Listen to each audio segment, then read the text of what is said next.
Well, hello there, everybody. This is Mr. Perry, and today we're going over quoting and citing, preparing for our synthesis essay. So let's go ahead and get into the rules that govern quoting and citing. I'm hoping most of this is going to be a review for you guys. There's probably just a few ideas covered in this video that'll be new to you. All right. One good rule of thumb to keep in mind when you're doing quotes is to keep the quotes less than 4 lines of text in your essay, unless absolutely necessary. If you have a quote that is like if you absolutely have to quote an entire paragraph worth of information and it's going to take up more than 4 lines in your own essay, then there are special rules that apply. And if you just do a Google search on MLA format long quotes, it'll go through how to do it. This is what it looks like. By the way, here's the person's essay, and then it introduces the quote with a colon, and then here is the long quote. You can see it requires what's called block text, which changes the indent and the margins and all that kind of stuff. And then the rules for quoting kind of change a little bit. You'll see there's no quotation marks around it, blah, blah, blah.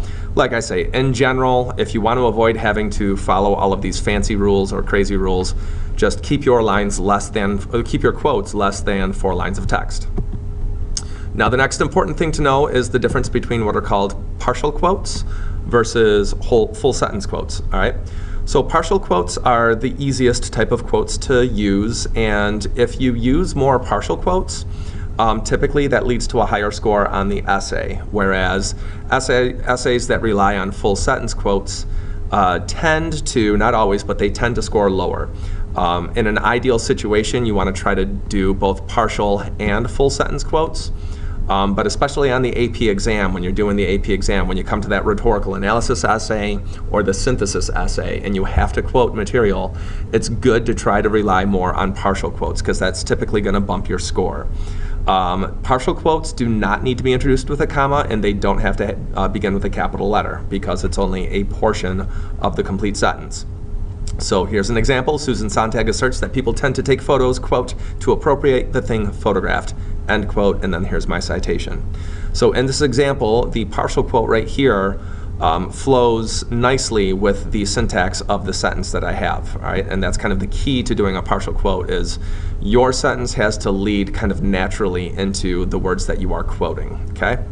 So this is different from full sentence quotes, all right? Full sentence quotes, as the title suggests, you are now quoting an entire sentence or a full sentence. And in this case, you're going to use a verb to introduce it. You're going to have a comma, and then you have to capitalize the first word because, again, it's a full sentence. So Susan Sontag asserts, comma, quote, to photograph is to appropriate the thing photographed, end quote. Here's my citation. I'm good to go. Now you can also introduce a quote using a colon, and in order to do that, you just have to have a complete sentence that leads up to the colon, all right? And then the quote would immediately follow. So Life magazine explores the various ways photography can broaden one's worldview. There's the end of my independent clause, my complete sentence. Now I'm going to go straight into my quote. So here is where I put the colon, and then I end my quote, end my quote here, and then this time my citation is here, all right? So there is that. Now we're going to get into titles, some other things that are important to remember.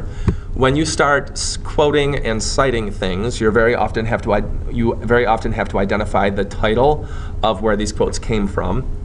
So you have to remember that if it's a short text, like a short story, a poem, an essay, or an article, especially for your synthesis essay, you're going to be pulling quotes from essays and articles, but it might also be the title chapter from a book or episode of a TV show.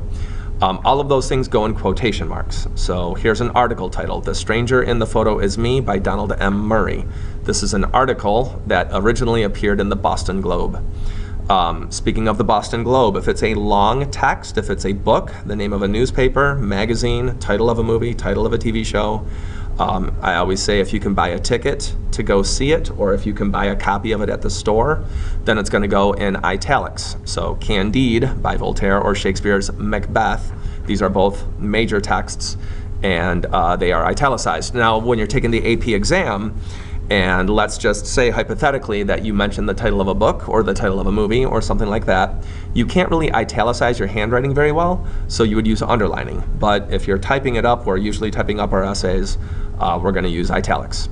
All right, there is that rule. Okay, the next rule is to always use present tense verbs when discussing details from a text. All right, anytime you mention an author's name, and then you go to bring in, a quote, you use a present tense verb. So in his essay, Barriers to Seeing, Patterson enumerates a variety of mental habits, blah, blah, blah, blah, blah. So enumerates, again, is a present tense verb.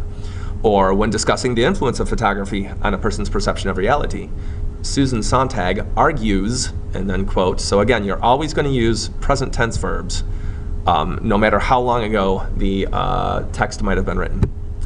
Okay, so the next one, names of authors. When you are discussing an author by name, you're going to use the full name the first time you mention him or her, and then last name only. So if I'm mentioning Andy Grundberg as my author, the first time I would use his name, I'm going to say Andy Grundberg, but then I'm going to change it to Grundberg only. All right, and again, this is to maintain formal tone. You wouldn't just use the first name because that's informal. Okay. Consistency is always helpful. If you use a last name for one person, use it for all of the other authors who you also mention. And again, just this is really the most important thing up here, is full name at first, then last name only. Whenever you introduce a quote or include a quote in an essay, you don't want to just plop it down in the middle of a paragraph and not give it any context. There's always a 3-sentence model that you want to sort of abide by, or at least maybe not 3 sentences, but you want to make sure you have 3 ideas in there. First thing you need to do is set up the quote. Give the quote some context. Who is writing? What is the person writing about? When did they write this? Why are they writing this? Describe the text where it came from a little bit. Then you would provide the actual quote itself with a citation, and then it's very key that you go on to explain the details of that quote and relate it to the main point of that body paragraph. The big mistake you want to avoid is just plopping a quote down in the middle of a paragraph and never describing the quote or setting the quote up. Remember, the quotes need to be woven into your argument. So you make your main point and you kind of lead up to that quote, but you got to give it some context first, then put it in there, and then go on to explain it. Okay, parenthetical citations. So here is the deal. In general, the goal is always to include the author's last name and page number, either in the sentence itself or in the citation at the very end. So here you've got author N. Scott Mamady praises a photographer's ability to, quote, draw with light, transcend the limits, blah, blah, blah. So here's the author's last name here in the lead-in, and then I've got the page number over here in parentheses. I could also do it this way. Another skill attributed to professional photographers is the, quote, blah, blah, blah, blah, blah. And in this case, I've got the author's last name in the citation and the page number still in the citation. So you've got 2 options there.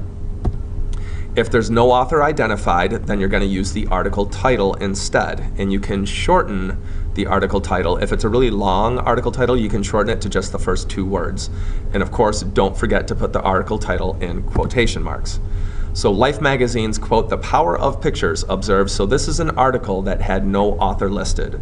So I'm putting the title of the article here in my lead-in, all right, and then the page number in the citation. Here is how I would do it the other way. If I just said Life magazine observes, quote, and then I have my quote here, full sentence quote, I now have the article title and then the page number here.